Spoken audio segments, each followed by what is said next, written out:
بسم اللہ الرحمن الرحیم۔ السلام علیکم۔ آج کے چیپٹر میں ہم نیو ٹاپک سٹارٹ کرنے جا رہے ہیں، چیپٹر نمبر 3 کا briefly explain the data base design process with the help of a diagram. اگر آپ نے میرے لیکچرز جو ہیں چیپٹر نمبر 1 کے 2 کے اور اس چیپٹر کے جو پریویس لیکچرز ہیں وہ اچھی طرح سمجھے ہوئے ہیں تو یہ ٹاپک آپ کے لیے سمجھنا جو ہے وہ بالکل بھی مشکل نہیں ہوگا۔ ڈیٹا بیس ڈیزائن کی تھوڑی سی بات کی گئی ہے کہ میجر آبجیکٹیو کیا ہوتا ہے ڈیٹا بیس ڈیزائن کا، کنسیپچول ڈیٹا ماڈل کو میپ کرانا امپلیمنٹیشن ماڈل کے اندر۔ ایسے ہی ہوتا ہے نا فزیکلی بھی، جب ہم کوئی لیٹ سے بلڈنگ ہی بنانا چاہتے ہیں تو پہلے ہم اس کا ایک کنسیپچول ڈیٹا ماڈل بناتے ہیں، یعنی اس کا میپ بنواتے ہیں، پھر اسے کنورٹ کرتے ہیں اس کے امپلیمنٹیشن ماڈل کے اندر۔ تو کوئی بھی particular data base management system آپ یوز کر لیں، اسے اس قابل ہونا چاہیے کہ وہ پروسیس کر سکے اس ماڈل کو، کس ماڈل کو، جو امپلیمنٹیشن ماڈل ہمارے پاس اویلیبل ہوگا۔ The performance of database management system must be acceptable to all users in the organization. The database users require complete and up to date information.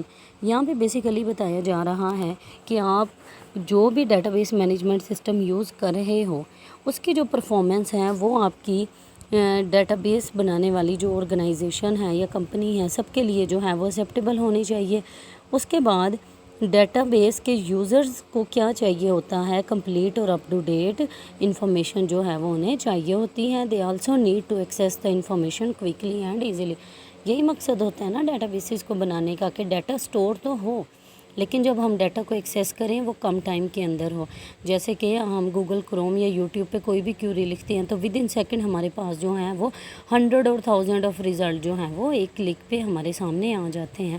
تو data base design کے لیے سب سے پہلا کام جو ہمیں کرنا پڑے گا وہ کرنا پڑے گا پلاننگ کا۔ پلاننگ اس چیپٹر کے سٹارٹ میں بھی ہم نے پڑھی ہے، وہی چیز یہاں اگین ڈسکس کی جا رہی ہے۔ Planning start when a customer request to develop a database system. جب کوئی کسٹمر ڈیٹا بیس سسٹم کو بنوانے کی ریکویسٹ کرتا ہے تو وہیں سے پلاننگ جو ہے وہ ہماری سٹارٹ ہو جاتی ہے۔ پلاننگ کے اندر جو ہیں وہ ویریس ایکٹیویٹیز ہوتی ہیں، یہ ایکٹیویٹیز یوز کی جاتی ہیں تاکہ ہم آئیڈینٹیفائی کر سکیں کہ ہم جو ڈیٹا بیس سسٹم بنانے جا رہے ہیں اس کے لیے کون کون سے ریسورسز اویلیبل ہیں۔ تو ریسورس کے آگے آپ نے پیپر میں جو ہے وہ مارکر سے لکھ دینا ہے۔ جب بھی کوئی سافٹ ویئر بنتا ہے تو بیسیکلی 3 طرح کے ریسورسز ریکوائرڈ ہوتے ہیں۔ نمبر 1 آپ کی بنانے والے team members, number 2 cost, total cost جو اس پہ آئے گی، اور نمبر 3 ہوتا ہے ٹائم جو ہے وہ یا ٹیکنالوجی آپ کے پاس کون سی اویلیبل ہے۔ اس کے علاوہ یہ آئیڈینٹیفائی کروانا کہ کتنے ٹائم کے اندر آپ کا سسٹم بن جائے گا، یہ بھی پلاننگ میں انکلوڈ ہوتا ہے۔ پلاننگ جب آپ کر لیں گے اس کے بعد آپ کو جو چیز ملے گی اس ماڈل کا نیم ہوتا ہے انٹرپرائز ڈیٹا ماڈل۔ پلاننگ کے بعد ہمیں ایک انٹرپرائز ڈیٹا ماڈل مل جاتا ہے۔ ڈیٹا کا نمونہ ہوتا ہے کہ جب ڈیٹا بیسز بنیں گی ڈیٹا کس طرح سے مینیج کیا جائے گا، اور انٹرپرائز کا مطلب ہوتا ہے بزنس، ٹھیک ہے، یا آرگنائزیشن۔ تو یہ ایک ماڈل کا نیم ہے، یہ نہیں آپ نے سمجھنا کہ کسی کمپنی کا ہے یا کیا ہے، نہیں جی۔ پلاننگ جب ہم کرتے ہیں ڈیٹا بیس کو ڈیزائن کرنے کے لیے تو ہمیں ایک ماڈل ملتا ہے، ایک نمونہ ملتا ہے، ایک ڈمی ماڈل ملتا ہے جس کا نیم ہوتا ہے انٹرپرائز ڈیٹا ماڈل۔ پلاننگ کے بعد ہم انالیسس کریں گے۔ انالیسس فیز سٹارٹ ہوتا ہے جب ہم کرنٹلی جو سسٹم اویلیبل ہے کسی بھی پرابلم کے لیے اسے اسٹڈی کرتے ہیں، اور جب ہم آئیڈینٹیفائی کرتے ہیں کہ جو کرنٹ سسٹم ہے وہ کس طرح سے ورک کر رہا ہے اور اس میں ایسی کیا کمیاں ہیں جسے ہم امپروو کر سکتے ہیں، تو یہ چیز کہلائے گی انالیسز۔ اس کے علاوہ ایک ڈیٹیل اسٹڈی کرنا کس چیز کی، ڈفرینٹ آپریشنز کی جو ہمارا سسٹم ایبل ہوگا پرفارم کرنے کے، یہ بھی انالیسز میں کا پارٹ ہوتے ہیں۔ اور جب ہم انالیسز کر لیتے ہیں تو پھر ہمیں جو رزلٹ ملتا ہے اسے ہم نیم دیتے ہیں کہ ہمیں کنسیپچول ڈیٹا ماڈل مل گیا ہے۔ کنسیپچول ڈیٹا ماڈل کو دیکھتے ہوئے لاجیکل ڈیٹا بیس ڈیزائن بنایا جاتا ہے، جہاں پہ یا ڈائیگرام کا ذکر آتا ہے، اور اس لاجیکل ڈیٹا بیس ڈیزائن کا ایک فزیکل ڈیٹا بیس ڈیزائن کے اندر اسے کنورٹ کر دیا جاتا ہے، اور پھر جو ہمیں آؤٹ پٹ ملتی ہے that is called technology model which contain both logical data base design and physical data base design, جس میں